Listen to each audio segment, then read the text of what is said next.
Just late, and I'm Ngawang Youten, and I'm currently a U.S. Army recruiter, and I've been in the Army for about 11 years.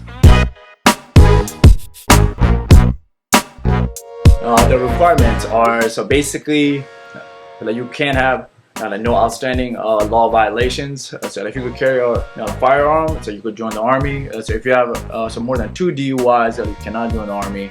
If you have more than 1 marijuana charge, you cannot join the Army. So if you have any tattoos on your hands, either your neck or your face, you cannot join the Army. So the age requirements, so the highest is actually 35, the lowest is actually 17. So if you do join as so if you do join at the age of 17, you need a parental consent. So your parents, so they have to give you the approval to join the Army. And then you gotta it's either so you gotta be a green card, or you gotta be an American citizen. And on top of that, you also gotta meet the height and weight requirement. So you can't be too fat, you can't be too skinny, you can't be so just say too short.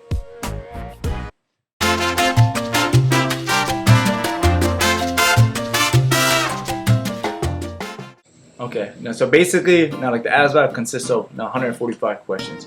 Depending on so depending on the ASVAB score, passing score is a 31, and the highest is actually 99. So if you get a 31, so your job options is it's probably going to be somewhere between maybe 3 to 4 jobs to maybe 10 jobs. So if you score probably a 99, so your job options, you'll have over 150 jobs.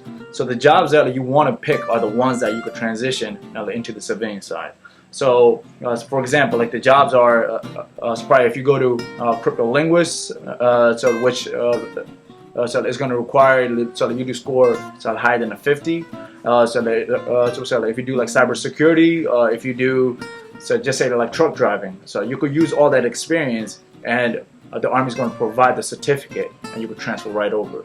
And the higher your score, the more bonus money you're going to get. So just say you go from 10,020 to 30, so all the way up to the $40,000 bonus.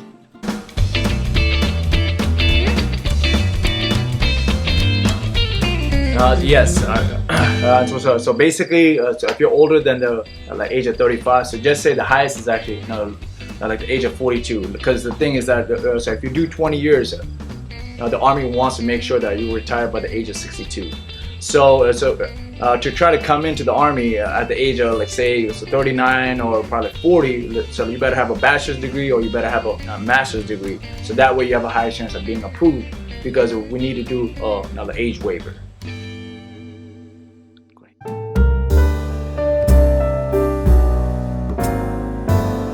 Alright, so if you have your bachelor's degree, so they just come in as an officer. Now, don't even try to come in as enlisted side, because the pay is not going to be as high. So if you do not have a bachelor's degree, to come in as enlisted is either so you could do part-time or you could do full-time. And then it's so once you go get your bachelor's degree, you convert over to becoming an officer. So that's the best way to try to do it.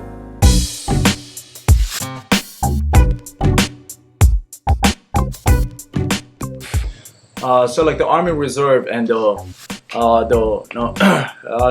Army National Guard, it's the same thing. So it's each month you're actually working 2 days out of a month, or 2 weeks out of the summertime. But the thing is that with the Army Reserve, you're getting paid by the government. So with the Army National Guard, you're getting paid by the state. So if you join out of that state, you cannot leave that state. So you have to be in that state. And if you do leave, you got to give the money back. So if you do join as an active Army, you're going to be working 24/7. So basically, so there's no time frame. So you're not working from 9 to 5. You could be working from probably 10 to 2. You could be working from probably 9 to 10. All the way 12 hours or 13 or 14 hours. There's no time limit.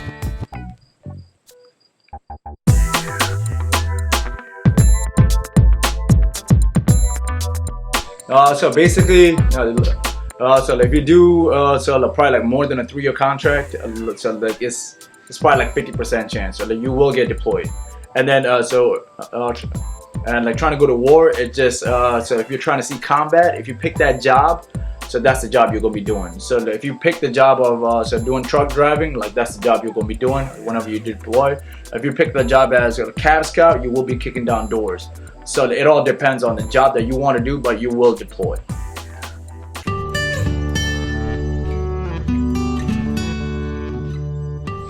So basically, so as soon as you do like 3 years in the Army, so the Army is gonna pay up to $80,000 like to go to college, and then they're gonna pay 3 years for the place that you're gonna be at. So they go by the zip code of the school.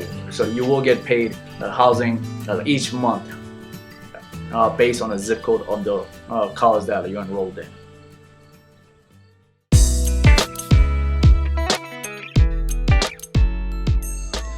So like the message I would tell you is that if you do, so just say if you do decide to join the Army, like do the Army, like do 3 years. So if you do 20 years, you can retire out of the Army. Like do 20 years. So if you do the part-time, you can do the part-time. If you do not do the Army, so just say if you do not join the Army, or so if you do not join the military, at least go to college. So try to get a degree that so you could use. Don't try to get a degree just to get a degree. So yeah, like that's the best thing I'll tell you. So to go to college, so to go get a degree, and then so that way, so you can be successful.